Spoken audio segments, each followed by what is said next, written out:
Hi అండి. ఎలా ఉన్నారు అందరూ? ఈరోజైతే నా స్టైల్‌లో నేను కాఫీ ఎలా పెడతానో చూపిస్తున్నానండి. ఇక్కడ నేనైతే గేదె పాలు తీసుకుంటున్నాను. నేను ఆ పాలు ఉన్నట్టుగానే పోసుకుంటున్నాను. ఎందుకంటే ఆల్రెడీ మనకు వాళ్ళు వాటర్ కలిపిస్తారు. కాఫీ అనేది పల్చగా ఉంటే అస్సలు బాగోదండి. చిక్కగా ఉంటేనే టేస్టీగా ఉంటుంది. పల్చటి పాలైతే మీరు టీ తాగడం బెటర్. కాఫీ అయితే అస్సలు తాగకండి. నేను ఆ పాలని అలాగే గిన్నెలో పోసుకున్నాను. ఇప్పుడైతే పాలు వేడి చేస్తున్నానండి. నాలాగా ఇక్కడ ఎంతమంది కాఫీ లవర్స్ ఉన్నారండి? ఎంతమంది ఉన్నారో కామెంట్ చేయండి. అలాగే వీడియోని లైక్ కూడా చేయండి. అలాగే మన ఛానల్ని సబ్స్క్రైబ్ కూడా చేసుకోండి. ఇక్కడైతే నేను స్టవ్ వెలిగించానండి. పాలు అనేవి వేడవుతున్నాయి. ఇప్పుడు షుగర్ అనేది కాఫీలోకి ఎవరి ఇష్టాన్ని బట్టి వాళ్ళండి. కొంతమంది ఎక్కువ తాగుతారు, కొంచెంమంది తక్కువ తాగుతారు. నేను 1 టీ స్పూన్ కన్నా కొంచెం ఎక్కువగా వేసుకుంటాను. కాఫీ కాబట్టి నేను తీసుకుంది కప్ సైజ్ కొంచెం పెద్దది. చిన్న సైజ్కి అయితే 1 సరిపోతుంది.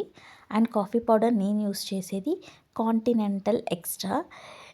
నాకు ఈ ఫ్లేవర్ నచ్చిన తర్వాత నేను ఇంకొక వేరే కాఫీ పౌడర్ అనేది మా ఇంట్లోకి తీసుకురాలేదండి. అండ్ దట్టు నేను ప్యాకెట్స్ మాత్రమే యూస్ చేస్తాను. బికాస్ అవి బాటిల్స్ అనేవి తెచ్చుకుంటే నాకు అంత కట్టేసి వేస్ట్ అయిపోయిందండి. సో అప్పటి నుంచి నేను ప్యాకెట్స్ యూస్ చేస్తాను. అండ్ నేను ఇక్కడ హాఫ్ ప్యాకెట్ వేసుకున్నాను.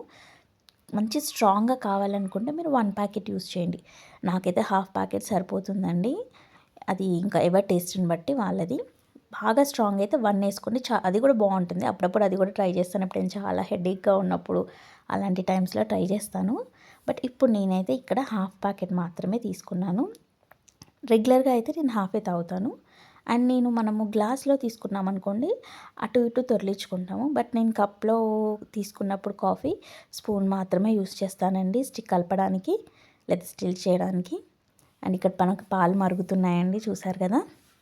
అండ్ ఈవినింగ్ టైం అయితే కంపల్సరీ నేను కాఫీయే తాగుతానండి. యాక్చువల్లీ చాలామంది మార్నింగ్ తాగుతారు, బట్ నేను అయితే ఈవినింగ్ తాగుతానండి.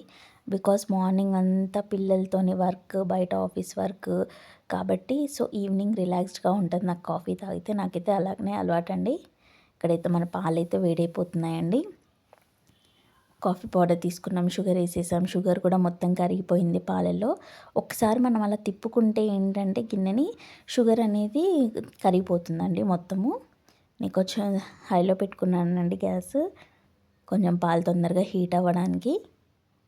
చూడండి పాలు మరుగుతున్నాయి.